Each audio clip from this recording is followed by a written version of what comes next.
छोटी छोटी चीजों पर उत्तेजित होने और उन्हें तुम्हें विक्षुब्ध करने की अनुमति क्यों दी जाए? अगर तुम शांत अचंचल रहो तो चीजें ज्यादा अच्छी तरह चलेंगी, और अगर कोई कठिनाई उठे भी तुम शांति और शक्ति के प्रति खुलकर शांत मन के साथ उससे बाहर निकलने का रास्ता भी ढूंढ निकालोगे। यही है आगे ही आगे बढ़ते रहने का रहस्य। बहुत शांत रहो, उस शक्ति पर पूरा भरोसा रखो कि वह तुम्हें रास्ता दिखलाए और चीजों को अधिकाधिक ठीक कर दे। अगर तुम ऐसा करो तब भूलें भी सीखने के साधन और प्रगति की ओर उठाए कदम बन जाती है। श्री अरविंद। तुम कौन हो? मानव को क्या चाहिए? सुख, शांति, सुकून ये कहाँ मिलेंगे? अंदर या बाहर? यह हम सब जानते हैं, फिर भी हम कहाँ खोजते रहते हैं? बाहर। क्यों? हमारी प्रकृति है कुछ न कुछ करते रहना। अगर कुछ न करना हो तो भरोसा नहीं होता। अशोक वाटिका में फूल सफेद थे या लाल? कौन सही थे, तुलसीदास या हनुमान? उत्तरा के गर्भ में गदा घूम रही थी या चक्र? कौन सही है, शुकमणि या राजा परीक्षित?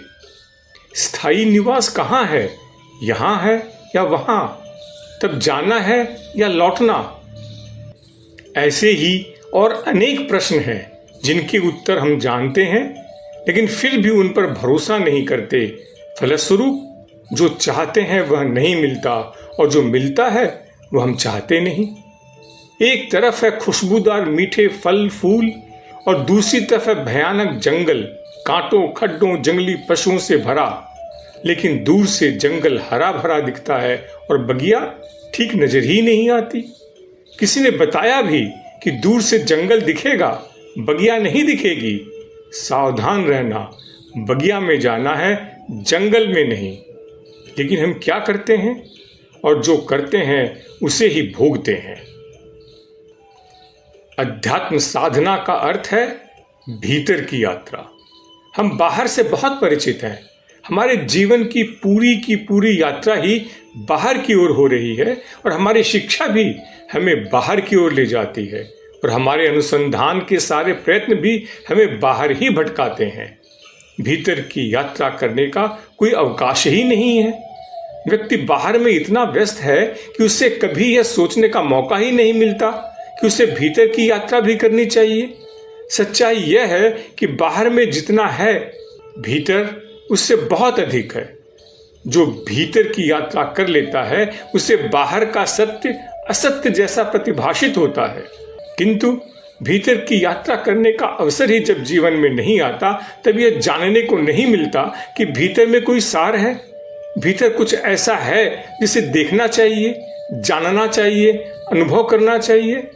इसलिए अध्यात्म साधना जरूरी है।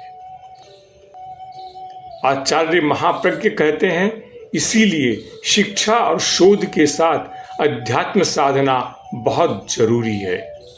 जैसे दिन भर का थका हुआ पक्षी अपने घोंसले में जाकर विश्राम करता है, वैसे ही बहिर्मुखी प्रवृत्तियों से त्रस्त आदमी कहीं विश्राम ले सके, कहीं शांति का अनुभव कर सके, वह स्थान हो सकता है केवल अध्यात्म, केवल भीतर का प्रवेश। जो बाहर से थका हुआ प्रतीत होता है, उसे बाहर की कोई भी वस्तु विश्राम नहीं दे सकती, शांति नहीं दे सकती। दो दिशाएं हैं, एक बाहर की और एक भीतर की। दोनों एक दूसरे की प्रतिपक्षी दिशाएं हैं। यह ध्यान देने योग्य है कि सभी समाजों में मनुष्य की स्वयं अपने बारे में जिज्ञासा उतनी नहीं रही जितनी कि ईश्वर के बारे में। कारण मनुष्य की दृष्टि बहिर्गामी होती है। अपने अंदर की दुनिया के बजाय बाहर की दुनिया के बारे में ज्यादा सोचता है। बाहर जाना हो तो चलना है, लेकिन अंदर जाना हो तो कहीं चलना ही नहीं है। स्वरूप न ईश्वर का स्पष्ट था न आत्मा का, पर ईश्वर के बारे में विचार करते हुए बाहरी संसार का आलंबन तो था। उसे लगता था कि जब वह ईश्वर के बारे में बात करता है तो उसका कुछ आधार है, इसलिए उसके बारे में बात करना सार्थक है। पर आत्मा के बारे में तय करना ही कठिन है कि बात किसके बारे में की जा रही है, किस आधार पर की जा रही है। कोई परेशान था, उसे ईश्वर से मिलना था, लेकिन कोई बता नहीं रहा था वह कहाँ मिलेगा। यूं ही सफर के दौरान एक सहयात्री ने बताया कि उनके गांव के एक महात्मा उसे मिलवा सकते हैं ईश्वर से। बस वो उसके साथ हो लिया। गांव पहुंचने पर सहयात्री ने सामने पहाड़ी की चोटी की ओर इशारा किया।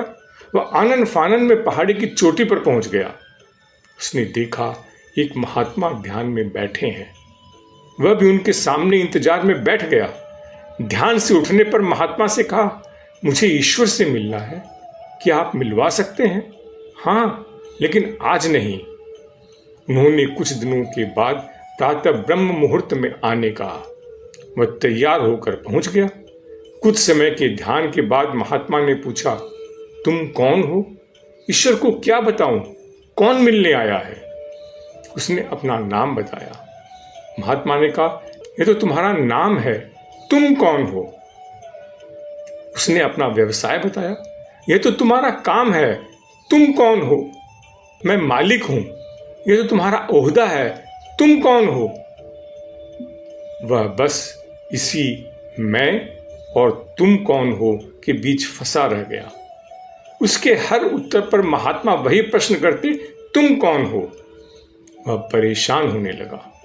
महात्मा ने कहा, परेशान मत हो, अभी जाओ, जब पता लग जाए कि तुम कौन हो फिर आ जाना। वह आता रहा, जाता रहा, लेकिन गाड़ी तुम कौन हो से आगे नहीं बढ़ी। फिर अचानक उसने आना बंद कर दिया। कई महीनों के बाद अचानक महात्मा की उससे मुलाकात हुई।